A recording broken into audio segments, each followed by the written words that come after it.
Hey everyone, Immanuel here from the Honest Liver Partly, and I just wanna say, it's been an awesome season that we've had. What's even been made even more awesome is the fact that Manchester United ended up 16th. Never in my lifetime or those of my age who have witnessed Liverpool through the years, never in our lifetimes have we ever seen Man U struggling near the relegation zone.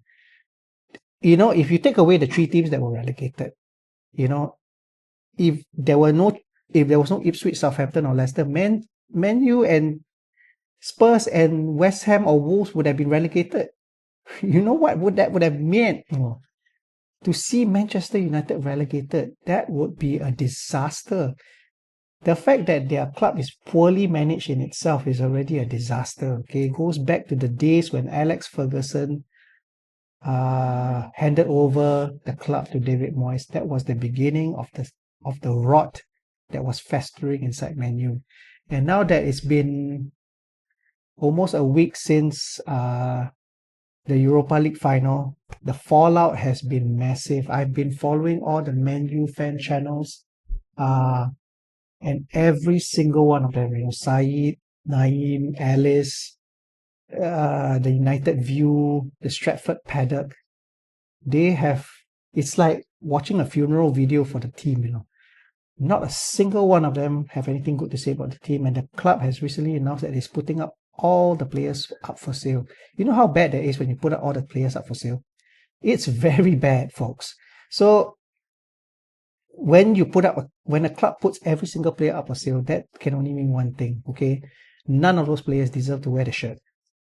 And I have to agree, because for Manchester United to finish 15th overall on 42 points, it's an embarrassment. Even I, as a Liverpool fan, I feel so embarrassed for them. I have many friends who are Manchester United fans, and I feel so embarrassed for them. And these days I go out onto the streets, I don't see anyone wearing a Manchester United shirt, save for one or two brave souls who probably have no clue what is going on. They're just wearing the shirt because, they are fickle fans or they're shallow fans. They don't know what the hell's going on. And it's just such a joy, lah. It's just such a joy to watch all of this happening in our lifetime. And I don't think that Manchester United will be bouncing back anytime soon. This kind of thing usually takes about 10 to 15 years. I dare say 20 years before they can even make the jump to be such a great team. Okay, look at us. After the 80s, what happened to us? After the 80s, we were crumbling. We had bad management. We had bad ownership. The ownership was in the late 2000s, when those two idiot cowboys, George Gillett and Tom Hicks, took over the club. We had bad management. Who do we have as managers? We had Graham Souness. Gosh, we had Roy Hodgson. My goodness, we had Kenny Dalglish came back twice, was sacked once. And we even had Brendan Rodgers, the nearly man. We nearly won a title with him, but we choked at the very last stage. But the thing is, we went through that stage as Man U are currently going through now. And it took us a very good 20 plus to 30 years before we built ourselves up again to where we are today. So for Man U's case, I have to say to these guys, to all the fans of Manchester United, don't expect results too soon. Be happy that you have a manager whom the club is not willing to part ways, maybe because they have no money to pay him. For Manchester United to sack Ruben Amorim, it will cost them £12 million to do that. So I think there's going to be a massive rebuild.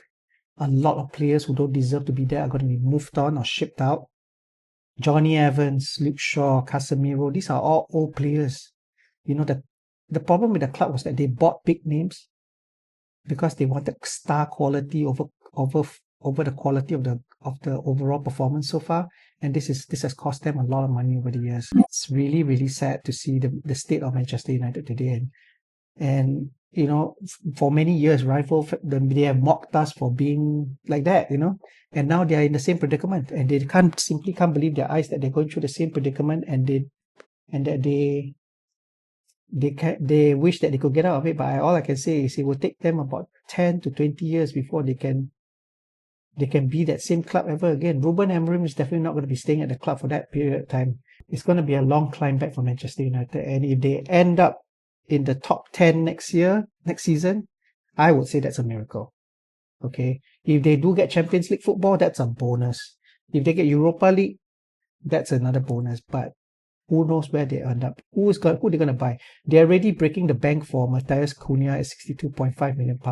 They're going to get Liam Delap. But the thing is, these are two players. They're only two individuals. What can they do?